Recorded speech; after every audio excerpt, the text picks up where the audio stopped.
نحمده ونصلي على رسوله الكريم اما بعد فاعوذ باللہ من الشیطان الرجیم بسم اللہ الرحمن الرحیم ولا تحسبن الذين قتلوا في سبيل الله امواتا بل احیاء عند ربهم يرزقون صدق اللہ العظیم۔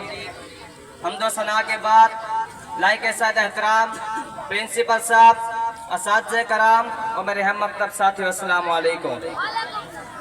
مجھے آج اس عظیم موضوع پر لب کشائی کرنے کا موقع ملا ہے، وہ ہے صحابہ کا شوق شہادت۔ سامعین محترم، جب میری نگاہ تاریخ کے اوراق پر پڑتی ہے تو مجھے ہر طرف شہداء کا بہتا ہوا خون نظر آتا ہے، اور تاریخی اوراق شہداء کے خون سے رنگین اور لبریز نظر آتے ہیں۔ آئیے صحابہ کے شوق شہادت کو دیکھنے سے پہلے صحابہ کے سردار اور رہبر کو دیکھتے ہیں۔ امام الانبیاء سرتاج المرسلین کی تمنا کیا ہے؟ میرے مدنی آقا تڑپ کر فرماتے ہیں لَوَدِدْتُ أَنِّي أُقْتَلُ فِي سَبِيلِ اللَّهِ ثُمَّ أُحْيَا ثُمَّ أُقْتَلُ ثُمَّ أُحْيَا ثُمَّ أُقْتَلُ۔ سامعین محترم، صحابہ میں شہادت کی طلب تھی، شہادت کا جذبہ تھا۔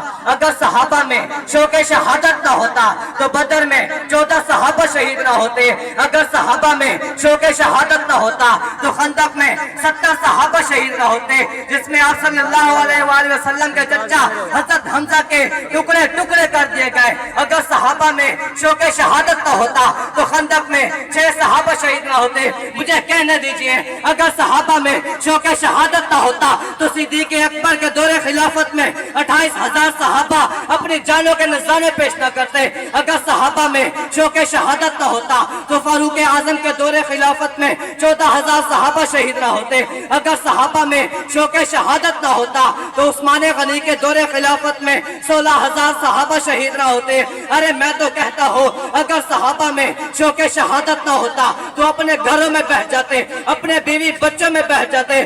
ارے کس کو اپنے گھر کے نرم گداز بستر پر سونا پسند نہیں؟ لیکن سن لو، جب میرے نبی کے یاروں نے نبی کا کلمہ پڑھ لیا تو انہیں اپنے گھروں میں بیٹھنا پسند نہیں آیا، بلکہ میدان کارزار میں تلواروں کے سائے میں چلنا پسند آیا۔ ارے یہ تو وہ صحابہ ہیں جنہوں نے نبی کی آبرو کی خاطر، اللہ کے دین کی عظمت کی خاطر اور اللہ کے دین کو پوری دنیا میں پھیلانے کی خاطر اپنے بیویوں کو بیوہ کرا دیا، اپنی اولادوں کو یتیم کروا دیا، اپنے گھروں سے بے گھر ہو کر، وطن سے بے وطن ہو کر پوری دنیا میں اسلامی پرچم لہرا دیا۔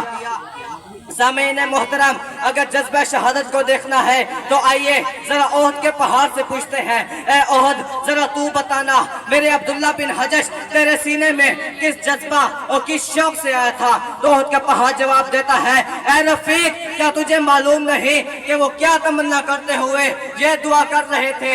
اے اللہ، کل دشمن سے میرا مقابلہ ہے، اے رب کعبہ میرے مقابلے میں ایک بہادر شخص ہے، میں اس پر وار کروں وہ مجھ پر وار کرے، پھر میں اس پر وار کروں وہ مجھ پر وار کرے، جہاں تک کہ میرے ہاتھ ناک کان کاٹ دیا جائے۔ کل تیری دربار میں حاضری ہو اور تو کہے اے عبداللہ یہ ہاتھ ناک کان کہاں کٹوائے، اور میں کہوں اے اللہ تیرے دین کی خاطر، اور تو کہے صدقتا یا عبداللہ۔ سامعین محترم، جذبہ شہادت کو دیکھنا ہے تو حرام بن ملحان کو دیکھیے، جب دشمن کے تیر ان کے سینے میں پیوست ہوتے ہیں تو جامع شہادت نوٹ فرماتے ہوئے کہتے ہیں فزت ورب الکعبہ فزت ورب الکعبہ، اللہ کی قسم میں کامیاب ہو گیا، اللہ کی قسم میں کامیاب ہو گیا۔ شاعر نے کیا خوب کہا کہ یوں ہی عبادت ہوتی ہے، ہم یوں ہی عبادت کرتے ہیں، اسلام کے گلشن کی ہم جان دے کے حفاظت کرتے ہیں۔